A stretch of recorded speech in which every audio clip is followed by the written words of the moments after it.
ప్రతి మనిషి పుట్టుకకు అమ్మా నాన్నలే సృష్టికర్తలు.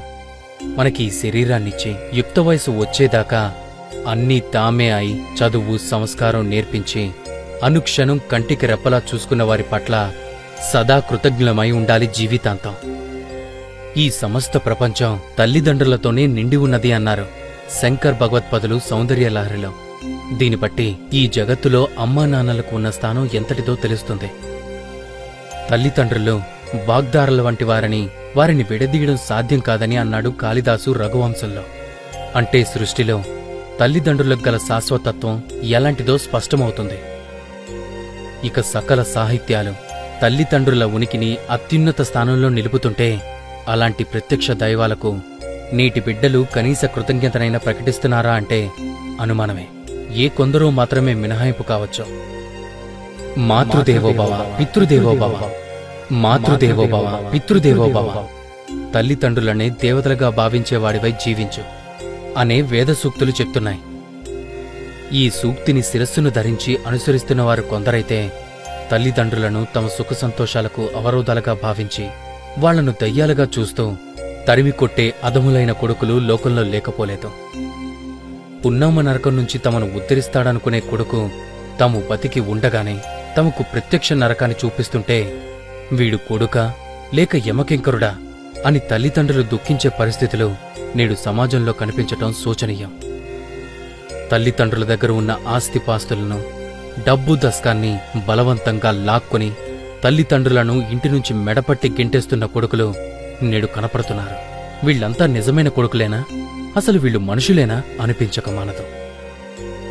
తల్లిని గౌరవించి ఆదరించేవారికి మానవ ప్రపంచంలోనూ, తండ్రిని ప్రేమించి పూజించేవారికి అంతరిక్ష లోకాల్లోనూ, గురువును భక్తి ప్రవర్తనలతో సేవించిన వారికి బ్రహ్మలోకంలోనూ తిరుగుండదని మనుస్మృతి చెప్తుంది. నవమాసాలు గర్భంలో మోసి ప్రసవ వేదనను అనుభవించి తనను కన్న తల్లిని అష్టకష్టాలు పడిపెంచి పోషించిన తండ్రిని క్షణంలో మర్చిపోయి తన ప్రయోజనాన్ని మాత్రమే చూసుకునే సంతానానికి నిష్కృతి ఉంటుందా? ఉండనే ఉండదు. తల్లిదండ్రుల రుణాన్ని 100 ఏళ్లపాటు సేవించినా తీర్చుకోవడం కష్టమే. ఏ తల్లిదండ్రులైనా తమ సంతానం గుణవంతులుగా రాణించాలని, తమకు ఆత్మసంతృప్తిని కలిగించాలని మాత్రమే కోరుకుంటారు. వేరే ఏదో ప్రయోజనంతో చూడనే చూడరు. అలాంటి తల్లిదండ్రులను డబ్బు కోసం, ఆస్తుల కోసం, శారీరక సౌఖ్యం కోసం కాలతనటం ఎంతవరకు ధర్మం? గుణహీనులైన ఎందరో కొడుకుల కంటే గుణవంతుడైన ఒక్క పుత్రుడు చాలునని. ఆకాశంలో ఎన్ని నక్షత్రాలు ఉన్నా ఏం ప్రయోజనం? ఒక్క చంద్రుడుంటే చాలు. ఆకాశానికి భూమికి అందం ఆహ్లాదం కలుగుతాయని పంచతంత్రం చెబుతుంది. పార్వతీ పరమేశ్వరులను తల్లిదండ్రులుగా ప్రస్తుతించాడు కాళిదాసు. అంటే తల్లి పార్వతీదేవి వలె సకల మంగళాలకు నిలయమైనదని, అపార కారుణ్యమూర్తి అని, ఆమెను తలుచుకుంటే చాలు సకల సౌభాగ్యాలు వర్షిస్తాయని తాత్పర్యం. అలాగే తండ్రి పరమేశ్వరుడి వలె అడిగిన వెంటనే అన్నీ సమకూర్చే స్వభావం కలవాడని, పోషించే గుణం నిలువెల్లా నిండి ఉన్నవాడని, పిల్లల తప్పులను సరిదిద్దే వాత్సల్య గుణం కలిగినవాడని అర్థం. పార్వతీ పరమేశ్వరుల వంటి తల్లిదండ్రులను హృదయ కమలంలో నింపుకుని ఆరాధించాలే కాని వారి మనసులను నొప్పించరాదనే సత్యాన్ని సంతానం తప్పక గ్రహించాలి. తల్లిదండ్రులు లేని పిల్లలు అనాథలవుతారు. తల్లిదండ్రులు కళ్ల ఎదుట ఉన్నంతకాలం వారి విలువ తెలియదు. వారు కనుమరుగైపోతే ఎంత కష్టం, ఎంత నష్టం, అది ఎవ్వరూ పూరించలేని లోటు. తల్లిదండ్రులు బతికి ఉన్నప్పుడు బాధలకు గురిచేసి చచ్చిన తర్వాత వారి సమాధులపై పూలు చల్లితే ఏం లాభం? మరు జన్మలో కూడా ఈ సంతానమే మాకు కావాలి అని తల్లిదండ్రులు కోరుకునే విధంగా పిల్లలు ప్రవర్తించాలన్నదే అన్ని శాస్త్రాలు ఉపదేశిస్తున్న సత్యం. వారి పాదాలకు నమస్కరిస్తే కాశీ ప్రయాగాది పవిత్ర క్షేత్రాలు దర్శించిన ఫలం, లక్ష్మీనారాయణులను సేవించిన పుణ్యం దక్కుతుంది.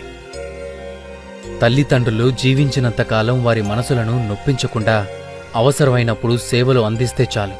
అప్పుడు ఈ లోకమే ఒక స్వర్గం, ఒక కైలాసం, ఒక వైకుంఠం, ఒక బ్రహ్మలోకం, ఒక ముక్తిధామం. మిత్రులారా, తల్లిదండ్రులను జీవితాంతం ప్రేమిద్దాం. ఎన్ని జన్మలెత్తినా వారి రుణం తీర్చుకోలేనిది. అమ్మా నాన్నలు మీకోసం చేసిన త్యాగాలు, కష్టాలు, మీపై కురిపించిన ప్రేమాభిమానాలు మర్చిపోకండి. ప్రియంగా పలకరించండి. వారిని దైవ స్వరూపాలుగా భావించండి.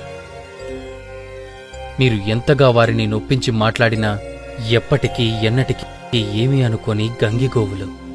మీ శ్రేయస్సు కోరుకునే ప్రేమ స్వరూపాలు వాళ్ళిద్దరు. ఒకవేళ అమ్మా నాన్న ఏదైనా అంటే మాత్రం వారేమీ పైవాళ్లు కాదు కదా. అదంతా మీపై ఉండే ప్రేమతోనే తప్ప వారికి మనసులో కోపం, ద్వేషం ఎందుకుంటుంది చెప్పండి? మీరు ఎప్పటికీ వారి దృష్టిలో పిల్లలే. చిన్నప్పుడు వారి ఒడిలో పెరిగిన ఆ చిన్నారులేగా. ఆడిన ఆటలు, పాటలు మరవకండి. అడిగిన ప్రతీదీ మీకు అందించారు. వారు తిన్నా తినకున్నా మీకు తినిపించి ఎంతో మురిసిపోయేవారు.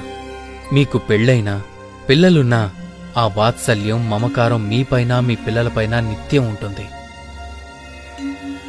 అది విడదీసుకోలేని బంధం, విడదీయరాని బంధం. తల్లిదండ్రులు ఉన్నవారంతా అదృష్టవంతులు. ఇతరుల మాటలతో, చేతలతో వారి స్వార్థం కోసం దూరం చెయ్యాలనుకుంటారు. విఘ్నత కలిగి ఉండండి.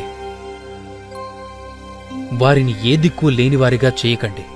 వృద్ధాశ్రమాల్లోనూ అనాథ శరణాలయాల్లోనూ ఉంచడం భావ్యం కాదు. బాధ్యతగా వారిని మనతోనే ఉంచుకుందాం. వారి రుణం తీర్చుకుందాం. హరే కృష్ణ.